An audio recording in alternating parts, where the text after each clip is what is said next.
Alright, so I'm going to ask one more question to the panel, and then we're going to take a break and open it up to Q&A, because I know Jen's got a hard stop at 9:30, and it's 9:28. I'm good for another 10 minutes. Okay. Alright, so, considering how fast these rules of PR are changing, what do you predict the next 18 months will look like for traditional media outlets? Started from corporate social media and for the PR professional social media. So let's just take a look into the future. What does that next 18 months look like in your world? That's a tough question because look at MySpace and how now, does anybody still use MySpace? I don't know, and Facebook may still be around, Twitter definitely, but I see more now of a mix between the business and the personal. Like Facebook, you can't really do any direct sells on it. You can't really place ads on it. I mean, they'll kick you off. And I wonder now, will there be a kind of a social media site where you can mix kind of the two, business with the personal? So, you know, I don't know. I mean, that's a question I've kind of cogitated on that for a couple days, trying to figure out what might be that next one. I definitely think Twitter and Facebook may be around, but there will be a new site or something where you, and LinkedIn definitely, because LinkedIn is all professional, and I'm on LinkedIn. Facebook can be business and professional, but for us, the convention center, we just have a page, and we have fans. But I wonder, will there be a site where we can at least, or I'm hoping, where we can mix kind of our business with our personal, where we can do some direct selling, we can do some more advertising, you know. And I think also it'll be more seamless in terms of using the tools of social media, incorporating them into our everyday lives. Where right now, you go on to Hootsuite or TweetDeck and you sort of take a break from your traditional work, and we've talked about how it adds to the workload that you do.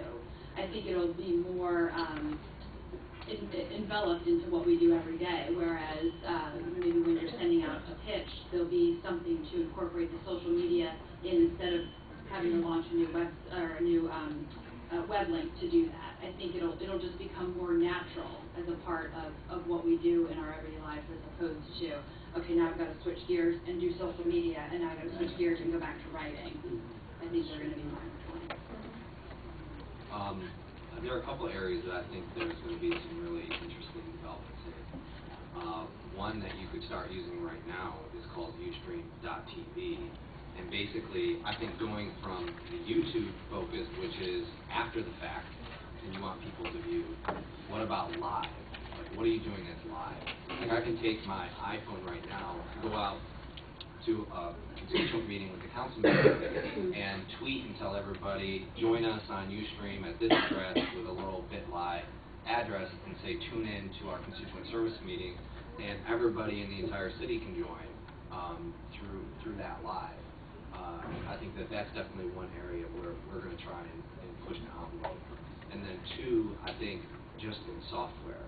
I think that Nike is really leading the way in actually PR-related software. If you think about the Nike Plus, you know, they have a website, they have a software program that's on everybody's mobile things that keeps track of it. You can share everything through Twitter.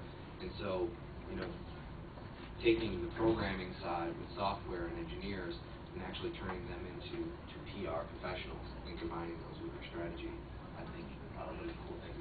Obama did it with his campaign, and so did, you know, a lot of other politicians. Writers beware, everything's going to be video. Very sad, but that's the way it's going. My real prediction is we saw I'm not going to say the death of the community newspaper in print, because that hasn't really happened, but you will notice that a lot of the smaller local newspapers had trouble staying in business, mostly for ad sales, and your larger newspapers stayed in business, but there's going to be a shift back, and everything is definitely going to be hyper-local, and you know that because of all the geolocation software that's becoming so popular with Foursquare, and even Twitter trying to have geolocation software embedded in it, and Facebook having geolocation software embedded in it. We've got a lot of local newspapers trying to have sites that are all hyper-local, so you are going to have your overall news that CNN is going to give you, but look for everything to be about what's literally happening in your backyard. I wonder if, just off from the PR angle, if there'll be more video pitches that come our way, because I don't know. In all honesty, I don't know if it would work. One area that does work really well is I get pitched bands that come through the city all the time, and I don't even read anything. I immediately click on their YouTube link to see how many views, like, because that they call it the Paul rule in our like little newsroom meetings. I'm like, how many views did they have? Band sucks. Okay, no one knows. So like, I don't know if as resources get easier to like you referenced, split video. Would we see Terry pop up and like do the next pitch of, you know, like, hey Paul, I have this great story idea.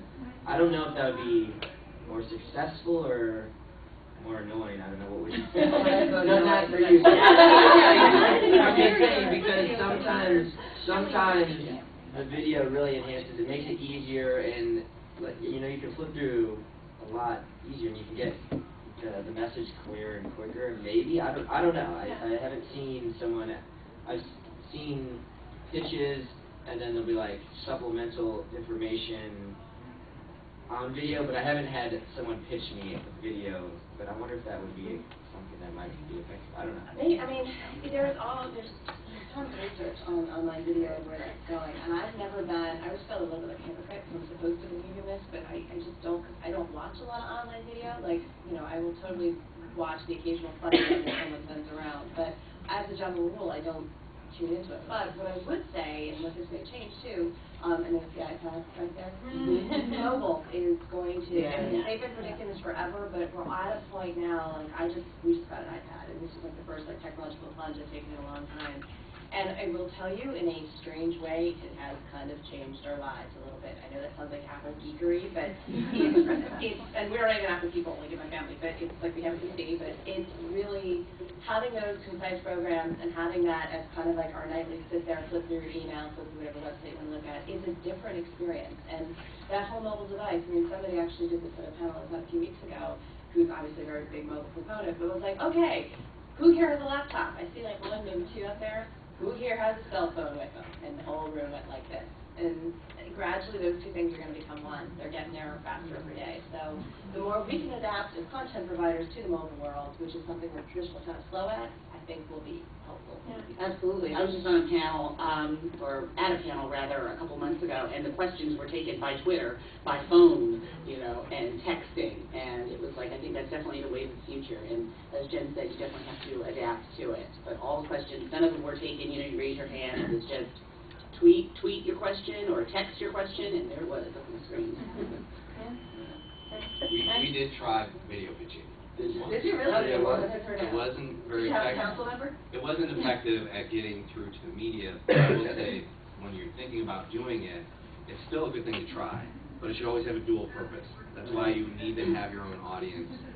You need to understand that it's going to serve your own audience in addition to pitching the media. Right, and one thing that just came to mind, in addition to maybe pitching, but you can also get your message out there depending on what your organization is with YouTube video. I was just sent, Greenpeace did this ScamWow video, and it's a parody of ShamWow, and they're like, look, it'll clean the baby kitten, and it's like this fake kitten, you know, with oil, and then they have a real kitten, you know, and it's like humorous, but in the same notion, like, it got me kind of interested in the group, and I want to be like, you know, are they making a bunch of videos? Do they have this whole campaign of viral videos trying to, like, take down Congress? You know, so, like, maybe it's not someone popping up and being, like, their own little reporter vignette about, hey, we have a great story, but maybe creatively you're thinking of your overall message, and that's how you're putting it into some, whether silly or serious video, you know, but maybe not just, you know, the pitch. But I thought that'd be interesting.